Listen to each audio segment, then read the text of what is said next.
Welcome to New Zealand's biggest gap here, an epic challenge that my partner Laura and I decided to tackle a few years back. The challenge? Doing 365 activities all around New Zealand in 365 days. And today is a very special day. We're going to do a horse trekking across sacred Maori land. Check it out.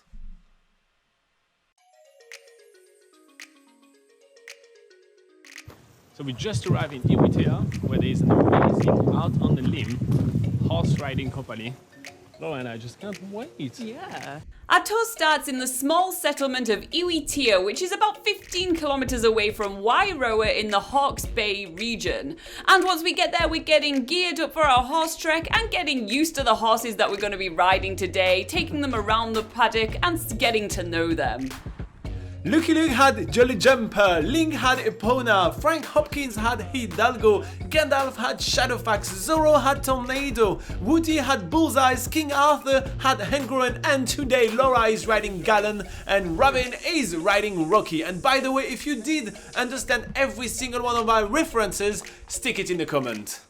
Oh boy, I just love horse trekking. It always gets me excited. We are going through amazing landscape almost as soon as we leave the paddock. We are arriving in massive plains which are used to graze cows but are often getting flooded, and this is why they are so green. And it's really awesome to have our guides being actually local farmers. They are the one running these farms, so they can tell us so much about everything we're seeing today. We are horse trekking with a bunch of people today. That's Richie, Tim and Dason, who are of the local Maori tribe, who are farming and protecting this sacred Maori land. What's really cool about this tour is it feels more like a family outing rather than a rehearsed tour with rehearsed speeches. There's no awkwardness. It just feels like we're joining these guys doing what they would normally do on a Sunday afternoon. Not only are we getting an authentic slice of life into the Maori lifestyle, but we're also getting to see a variety of beautiful landscapes. First, we're horse trekking through wetlands, and then we are coming onto this beautiful black sand beach, which is covered in driftwood, which have been stripped bare of its bark, leaving its white, full tree trunks on the black sand. It looks absolutely amazing, and our horses love it too. This long stretch of black beach over a dark blue sky and turquoise water is absolutely amazing. It just looks so gorgeous. It's some of the best picture opportunity in New Zealand. If you guys are not able to make it to the east coast of the North Island when visiting New Zealand, you are still able to see a ton of black beach around the Auckland area. There is Piha, Karikari and Te Henga. Make sure that you check that out on backpackerguide.nz so you get yourself those amazing picture opportunities.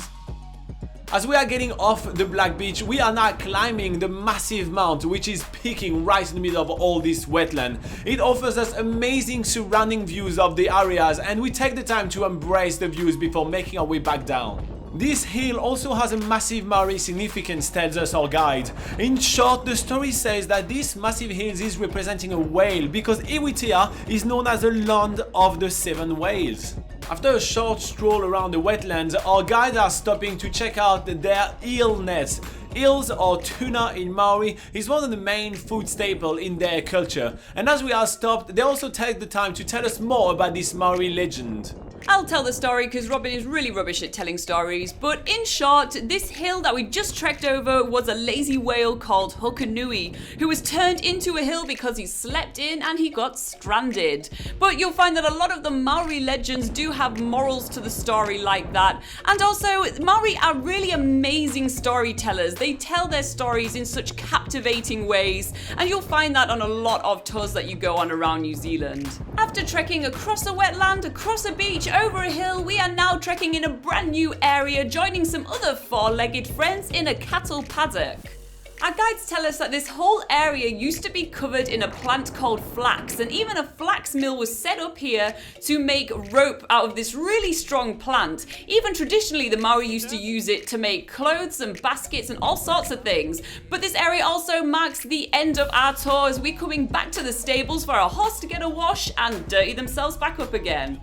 We are now leaving Iwitea and making our way toward Lake Wekaremoana, which is going to be the next place where we're going to be spending a little bit of time exploring. And the hostel we are staying at is the Bayer Backpacker, and they have their own waterfall and an absolutely gorgeous sunset. Plus, on top of that, our hosts are super welcoming and we are all having dinner together, corn on the cob, garlic bread and all the fixings. But you guys can join us tomorrow when we're going to be exploring Lake Wairoa by boat. So now we are driving to Lake Wairoa, fucking hell.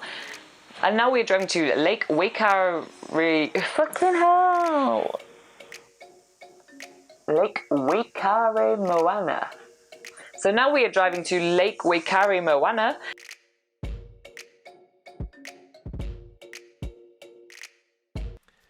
Okay, so how about that for a unique activity to do in New Zealand? There's really not that many tourists that know about this place and know about this activity. So I feel like super privileged to be able to showcase to you this activity. So let's check out some of the comments that you guys had the first time we published this video. So Janet Miller says that the best way to see New Zealand is on the back of a horse. I wish I could still do this. On some farms in New Zealand, the horses are unshod as they are never go on the roads. And a New Zealand horse can be frisky and as they enjoy life. Yeah, they definitely are. There are a lot of horses which are literally roaming free. Even actually, there is a place in New Zealand which they are called the Kaimanua horses. It's almost their own breed of horses which are roaming free around, and quite regularly they actually try to find homes for them because they are breeding so extensively around the New Zealand bush. So yeah, there are a lot of free horses around New Zealand, which is quite interesting. It's not a species of animal that you would really associate with New Zealand, but yeah, it definitely is an intricate part of the local culture, especially the Maori cultures, as they've tamed horses. They really are strong horse tamers actually, and yeah, as you can see during this tour that we just watched. Peter Cleaver says, I can't understand your language, Robin. What is it? French? English? Well, I was born in France, but now obviously I've been in New Zealand for about 12 years now, so I have a mix of everything and it sounds odd, but I hope that you appreciate the exoticness of my accent, I'd say. Hopefully you like that. It says it sounds like a one constant word. Very cool video though. Go the French. Oh, that's nice. So yeah, I tend to speak too fast. I know it's a common criticism that I receive, and I work really hard in trying to speak less fast, but I get really excited about stuff, and as I get excited I start speaking too fast. And so that's just a trait of my personality, I guess, and you know, I can't really change who you are sometimes. Alright, so I hope that you did enjoy this video. If you did, hit like and subscribe. Plus, if you're planning a trip to New Zealand, check out nzpocketguide.com. It's New Zealand's largest travel guide, and it's free for you to use. There is a lot of information, and Laura and I put our heart and soul into keeping this website alive, so check it out. It's really, really cool, and it helps millions of people planning their trip to New Zealand, so be one of those millions of people.